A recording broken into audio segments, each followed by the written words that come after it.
Hi everyone, my name is Taylor St. Germain with ITR Economics. Thanks so much for joining me on this episode of TrendsTalk.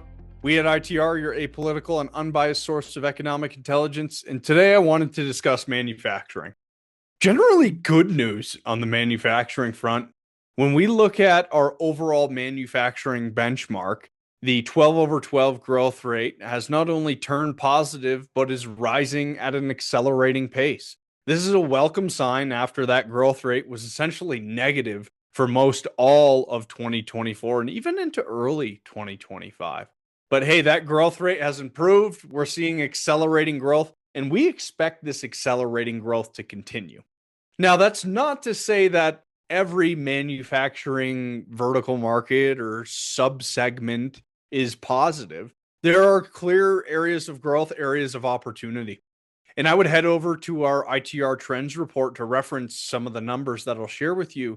But we put together what we call our manufacturing economy at a glance. It's really a dashboard that highlights all the different vertical markets within manufacturing. So despite the overall index for manufacturing coming in positive, there are still a number of industries that are below the year ago level today. So I'll highlight a few of those industries. The heavy duty truck production market is down about 19.4%. So that's a minus 19.4% growth rate. We have medical equipment and supplies down 5%. Mining, which excludes oil and gas, is down about 0.1%. And then the last segment I'd call out is the automotive space, North America light vehicle production, which is also down minus 2.1%.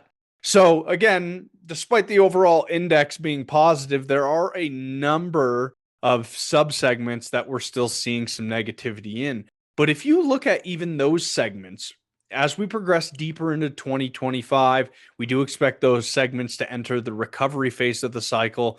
And every segment that I just mentioned to you, other than our mineral mining, is expected to be positive in 2026.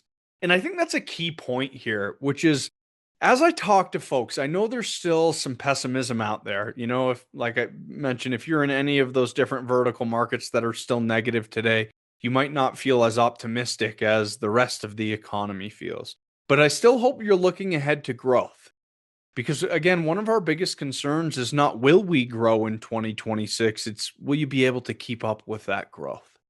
So even for some of you folks that are feeling some of the negativity, I expect a lot of that negativity to disappear. If you look at our manufacturing at a glance in our trends report, there is only one manufacturing vertical market that we forecast regularly that is negative in 2026, and that is the mineral mining space, which the reality of that space is it's a shrinking industry. But we've got positive growth rates in food, in aircraft, in oil and gas, in computers and electronics, in machinery orders, all in 2026. Not to mention the defense industry and the construction machinery market showing some pretty attractive growth rates. So we're seeing the manufacturing data continue to improve. For some of you, that means less negative, which I know is a little bit less exciting. For some of you, that means positive growth. But as we continue into 2026, we see more and more growth coming our way. So I hope you're preparing for growth. It's a welcoming sign for our manufacturers who had a very tough 2024, but that growth is here and there's even more on the horizon. Hope you found this information helpful. My name is Taylor St. Germain with ITR Economics. Thanks for listening to Trends Talk. Please remember to like and subscribe to Trends Talk wherever you listen to your podcasts, and look forward to seeing you all in the next one. Thanks so much. Take care for now.